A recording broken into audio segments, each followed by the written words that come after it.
Hola, sean todos bienvenidos a este su canal de Filósofo en Potencia. El día de hoy vamos a abarcar el primer capítulo del libro de Mito y Realidad de Mircea Eliade. En este video vamos a abarcar lo que serían 6 puntos que Mircea nos dice en su libro que considero muy prudente interpretar, analizar, podría decirse. Y primero que todo, empezando con estos puntos, hay que tener en claro lo que nos definen como mito. Entonces, como cosa número uno, como punto número uno de este video, vamos a decir qué es el mito. Ok, Mircea nos define el mito como una historia en un tiempo primordial, que él lo llama un tiempo fuerte en su libro, un tiempo de creación antes del tiempo del hombre. Eh, es una historia que nos habla de la creación de algo, que sea un objeto, un ser vivo, una tradición, una manera de hacer las cosas, que por lo general sus personajes son dioses o seres sobrenaturales, que según esto fue creado, así es como actuamos nosotros. Ok, por poner unos ejemplos, podría ser el mito de la creación de los griegos, bueno, más que la creación, el mito de los dioses olímpicos, que es que Cronos se come a sus hijos por miedo a una profecía, pero Rea cría a Zeus porque porque Rea en vez de darle a su hijo a Cronos para que se lo comiera, le da una piedra. Entonces, finalmente se cumple la profecía y Zeus, ya de grande, libera a sus hermanos. Otro ejemplo podría considerarse el mismo Big Bang, que es un tiempo, puede que esta vez no sea tan fuerte, pero sí es antes de la humanidad y no por los seres naturales, sino por una causa que el mundo se crea. Em, También se puede seguir abarcando como también los mismos griegos dicen la creación del arpa a partir perdón, de la lira, a partir de un caparazón de una tortuga y las tripas de una vaca, que eso fue lo que hizo Hermes y se lo entregó a otro dios.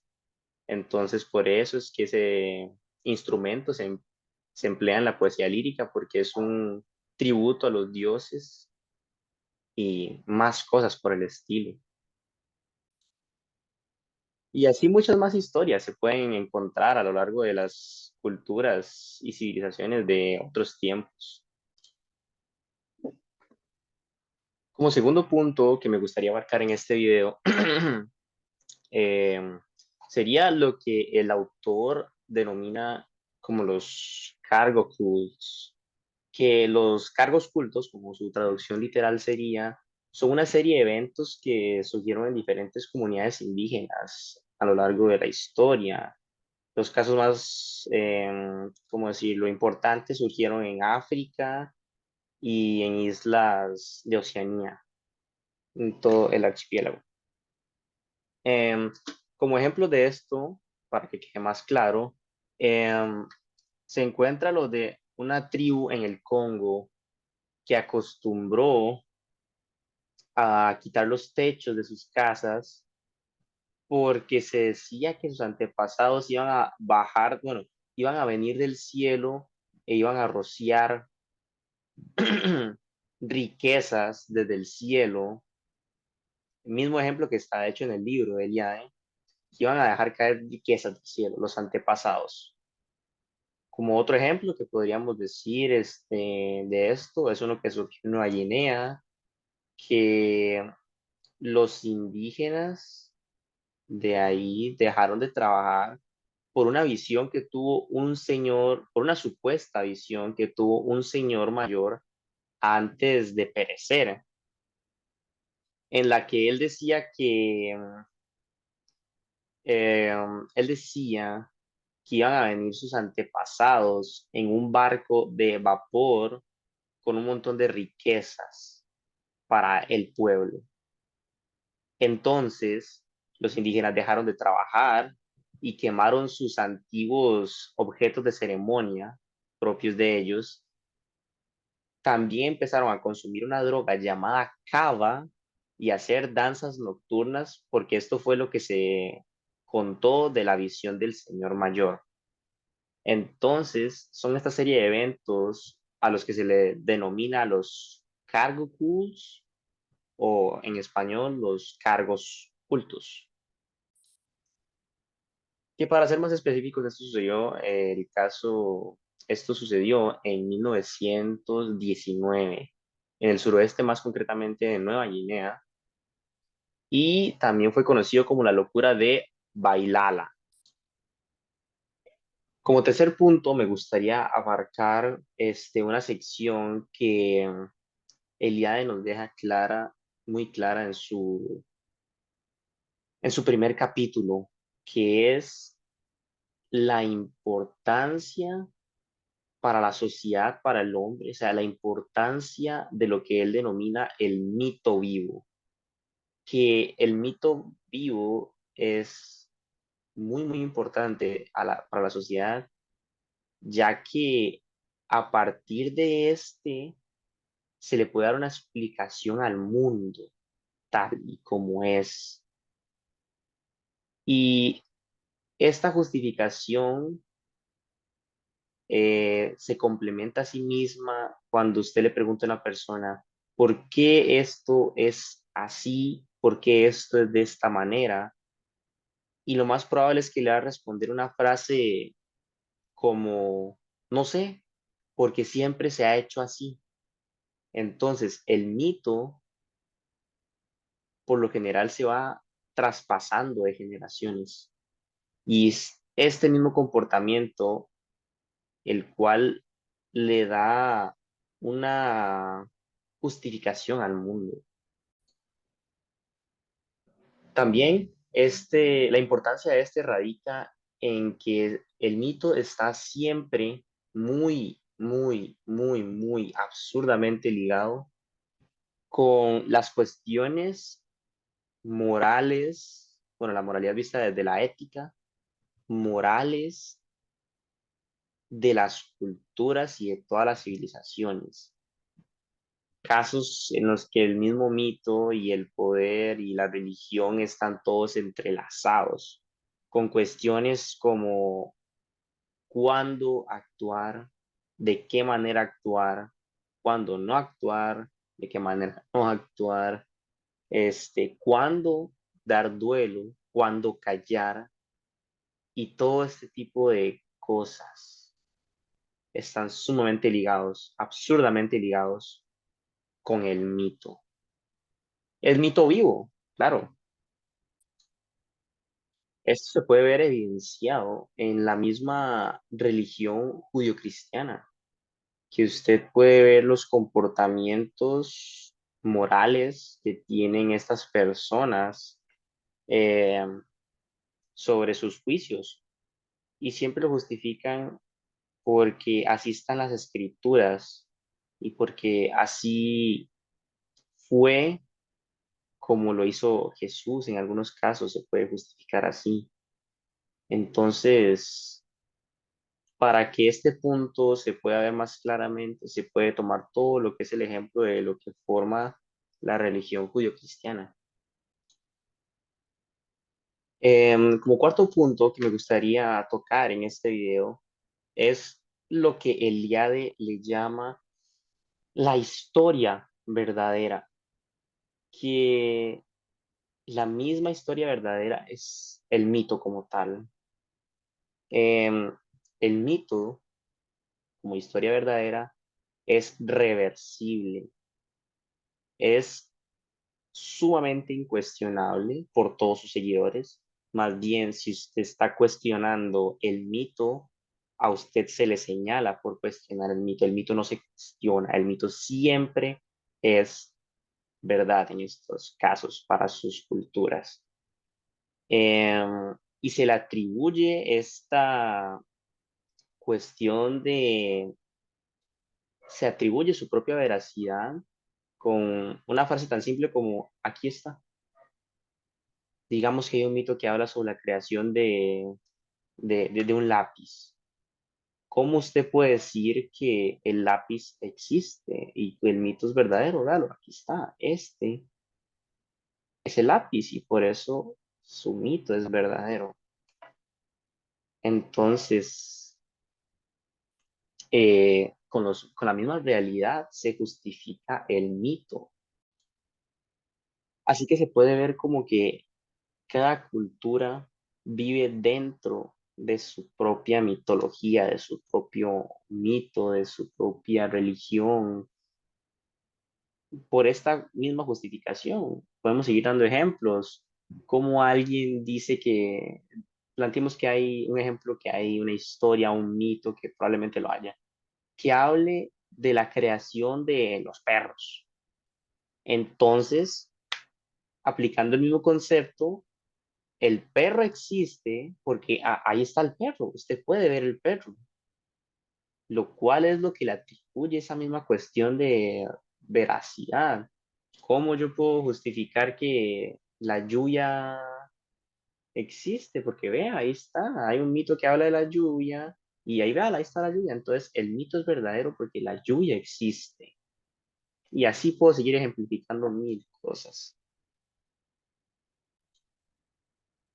El quinto punto está ligado con el cuarto, más bien viene siendo su contraparte. Sí, como punto número 5 tenemos lo que Eliade denomina como una historia falsa, que la historia falsa es lo que nosotros vemos como el pasado, la misma, lo que ya pasó, la historia, la historiografía como disciplina. Em, Esto se le atribuye su falsedad ya que es irreversible y que no se fundamenta con hechos a como el mito mismo lo hace. Es decir, la veracidad del mito recae, volvemos al ejemplo del lápiz. Aquí está el lápiz, por eso el mito es verdad. Pero si nos rebarcamos al mismo ejemplo de la historia, no es es totalmente irreversible al caso del mito. Eh, por eso se le atribuye como, reitero, la cuestión de falsedad.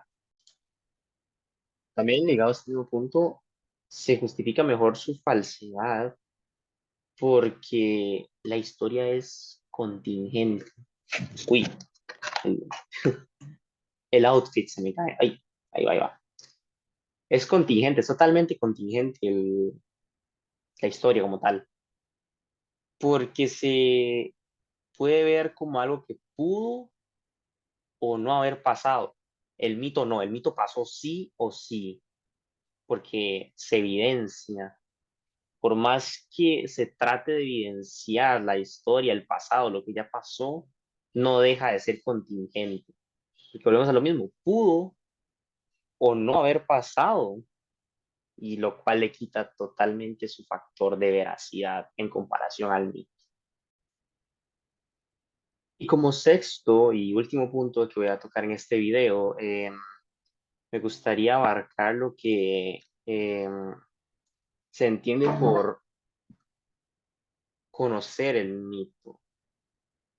Eh, Eliade le atribuye a conocer el mito, ok, no Eliade, sino la mayoría de culturas, pero lo hace mención de esta manera en el libro, que conocer el mito, el origen de la creación de cierta cosa, llámese, el ejemplo que dice en el mismo libro del arroz, de la madera, del fuego, de las serpientes, conocer el origen de, por ende, el mito de estas cuestiones le atribuye al conocedor un poder que él lo define como mágico religioso.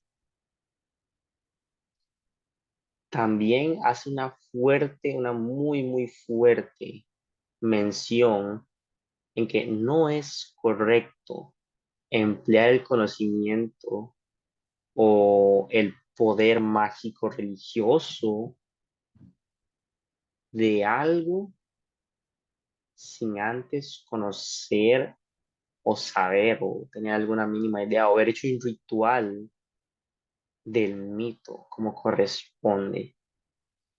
Desarrollando el mismo ejemplo que él dice del arroz, que en una localización muy particular, más concretamente en Timor, eh, cuando el arroz no medra, se llama a alguien que conoce el mito o el origen o la creación del arroz y se le deja en el arrozal toda la noche en una cabaña para que él recite, para que él reviva, él recuerde el mito del arroz, su creación, su origen. Tomaré una cita del mismo libro del mismo libro de Eliade, para decir lo que le pasa al arroz cuando su mito es recitado. Dice que al recitar el mito de origen, se obliga al arroz a mostrarse hermoso, vigoroso y tupido como era cuando apareció por primera vez. No se le recuerda cómo ha sido creado a fin de instruirle, de enseñarle cómo debe comportarse. Se le fuerza mágicamente a retornar a su origen, es decir, a reiterar su creación ejemplar, que es lo que el mismo Eliade nos dice en sus palabras, que al conocer un mito se da un poder sobre las cosas, al conocedor tiene la capacidad de manipular eh, esta cosa de la que está sabiendo del inicio. Eh, Mismo ejemplo se puede ver en los chamanes, que en muchas tribus, solo el chamán estaba autorizado o otra figura estaba autorizada a la hora de tratar una enfermedad, ya que esta figura conoce todo el mito de cómo se trataron las enfermedades o cómo emplear ciertas medicinas, porque en un tiempo fuerte, como lo llaman en Meliade, sus dioses, al ver cierta situación, trataron la enfermedad de cierto tipo. Entonces, el mismo mito explica cómo debe solucionarse y este chamán o en muchos otros lugares, obviamente tiene otros nombres, estas figuras, eh, tratan estas enfermedades o emplean ciertas medicinas o aplican ciertos conocimientos sobre alguna planta para crear se entiende la idea, es esta misma, que al conocer el mito, reiterando para hacer una conclusión, el conocedor adquiere un poder sobre él mismo. Y esos son los 6 puntos que yo quería dejar en claro que sentía necesario retocar en este primer capítulo del libro de Mito y Realidad de Mircea Eliade, que si no lo han leído, se los recomiendo, es un libro muy, muy interesante. Y eso sería todo por el día de hoy. Espero que si el video les fue de utilidad, que lo compartan con personas que sientan que van a utilizar esta información, que les pueda ayudar a interpretar este primer capítulo. Así que por hoy sería todo. Que tengan un lindo mes o si no, que los patee un pez. Hasta la próxima.